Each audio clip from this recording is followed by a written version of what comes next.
ఆ మంటలు మామూలు మంటలు కావు. తెలంగాణ రక్తాన్ని విప్లవ పతాకంగా మార్చిన అగ్నిజ్వాలలు.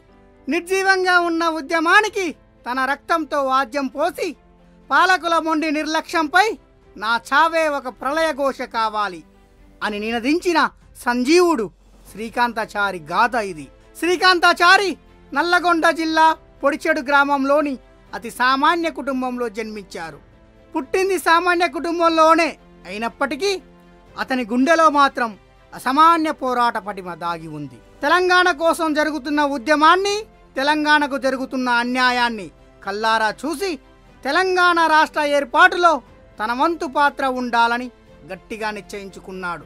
ఆ ఉద్యమ నేపథ్యంతోనే టీఆర్ఎస్లో విద్యార్థి నాయకుడిగా చేరి ప్రతి గుండెలో పోరాట స్ఫూర్తిని నింపడానికి నిరంతరం తపించాడు.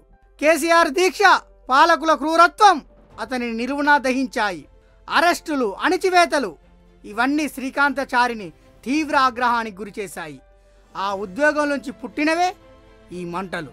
సరిగ్గా 2009 నవంబర్ 29 హైదరాబాద్ ఎల్బీ నగర్ చౌరస్తాలో ఒంటిపై పెట్రోలు పోసుకొని తెలంగాణ ఏర్పాటు కోసం మళ్ళీ జన్మించిన చావడానికి సిద్ధంగా ఉంటానని ఎగిసిపడుతున్న అగ్నిజ్వాలల సాక్షిగా నినదించి జై తెలంగాణ అనే నినాదంతో మంటల్లోకి దూకాడు. అతను తన తనువునే అగ్నిశిఖరంగా మార్చాడు. 5 రోజులు మృత్యువుతో పోరాడి డిసెంబర్ 3, 2009 అమరుడయ్యాడు.